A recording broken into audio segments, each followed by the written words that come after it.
Hi అండి అందరికీ. ఈరోజైతే నేను డబ్బా గల్లకు పట్టీ ఎలా వేయడం అంటే, ఈ పట్టీ వచ్చేసి మనకు ఒక సైడ్ చేతులకు పెద్ద పట్టీ వస్తుంది కదా, ఇంకో సైడ్ వచ్చేసి చిన్న పట్టీ వస్తుంది. ఆ చిన్న పట్టీలో నుంచి అయితే ఇలా గల్లకైతే పట్టీ వేస్తున్నాను అనమాట.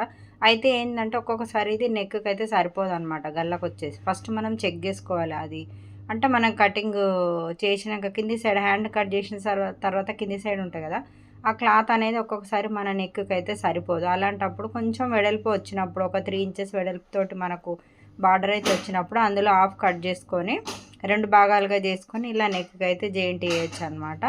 అయితే ఒక్కొక్కసారి సింగిల్గా వస్తుంది, అది కూడా బాగానే ఉంటుంది. కాకపోతే నెక్కుకు సరిపోనప్పుడు మాత్రమే ఇలా మనమైతే ఆ బార్డర్లో నుంచి వెళ్ళి సరి సమానంగా కట్ చేసుకొని ఇలానైతే నెక్కి అయితే సెట్ చేసుకోవచ్చు. నేనైతే ఇలాంటివి చాలానే కుడతానండి. అయితే ఏంటంటే ఇప్పుడు నేను చూపించే విధంగానైతే మీరు కనుక డబ్బా గల్లకు సింపుల్గా సూపర్గా ఉంటుంది అనమాట. నాకైతే బాగా నచ్చుతుంది ఈ డిజైన్. రౌండ్ నెక్ వచ్చేసి ఇలా డబ్బా గల్ల ఇదే ఇట్లనే సేమ్ బార్డర్ తోటి మనం స్టార్ నెక్ కూడా కుట్టుకున్నట్టయితే చాలా బాగుంటుంది అనమాట. ఇప్పుడు నేను చూపించే విధంగానైతే స్టిచ్చింగ్ చేయండి. అయితే నేను ఏం చేశానంటే ఈ డబ్బా గల్ల కుట్టేటప్పుడు ఇంకో రకంగా కూడా కుడతా, కాకపోతే మర్చిపోయాను వీడియో తీసే కంగారులో.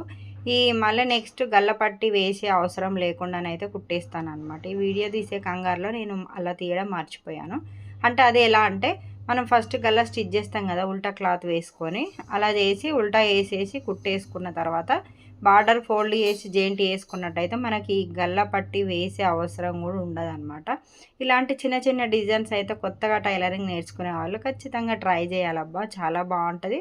దీనికైతే నేను మనీ అయితే ఏం తీసుకోను. ఇలా స్టార్ నెక్ అయినా డబ్బా గల్ల అయినా బార్డర్ తోటి ఏదైనా డిజైన్ చేయాలంటే నేనైతే దీనికైతే మనీ అయితే ఎక్కువ తీసుకోను అనమాట. మొత్తానికి గల్ల ఎలా వచ్చింది, నేను ఎలా స్టిచ్ చేశాను, మీరు ఎలా స్టిచ్ చేస్తారనేది వీడియోకి అయితే కామెంట్ చేయండి.